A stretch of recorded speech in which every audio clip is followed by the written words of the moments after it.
Well, good morning, students, future wonks, and completers of your first AP government exam.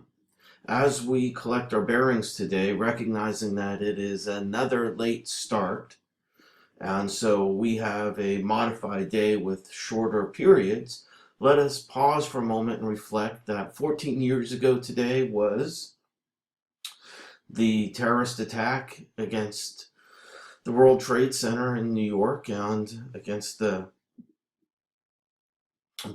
Pentagon in DC. This was 9/11. 14 years later, we are hinged, still feeling the effects of the wars in Afghanistan and Iraq, still troops in the Middle East, and the Middle East in absolute and utter chaos with the rise of Islamic State recently, which has now seen the absolute chaos in Syria with millions of refugees, and still we have troops in the Middle East. So 14 years ago today. It also looks like it's going to be another hot one today. So dress with coats and jackets and sweaters. Yeah, the hotter it is, the colder it's going to be in my room. So be prepared for that. Well, on to politics. Obama has won the biggest foreign policy fight of his second term. I'm sure you noticed that the Senate blocked the GOP measure against the Iran nuclear deal. So supporters of President Obama have thwarted an effort to cripple it, which is paving the way for the deal's implementation. Obama's victory was sealed in a procedural vote. The Senate voted 58 to 42, short of the 60 votes needed that would have initially derailed the agreement. So the vote effectively for now ends a bitter partisan fight in Congress over the accord, and it spares President Obama from the needed veto to secure the deal, which would have been incapable of being overridden in Congress based on the support he has. But both the House and Senate Republican leadership say that they're going to continue the fight and that there may be other measures that they can take. So, in other important news, should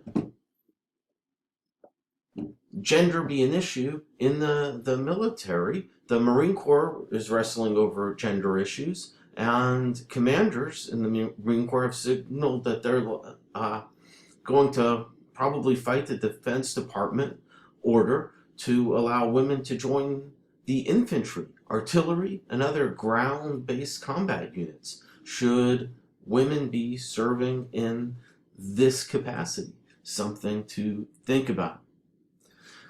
Also in news, what about a $15 minimum wage? Big push right now by Mayor de Blasio in New York to push for a $15 minimum wage. So what are the impact on employers, on employees, when the minimum wage rises to such a level?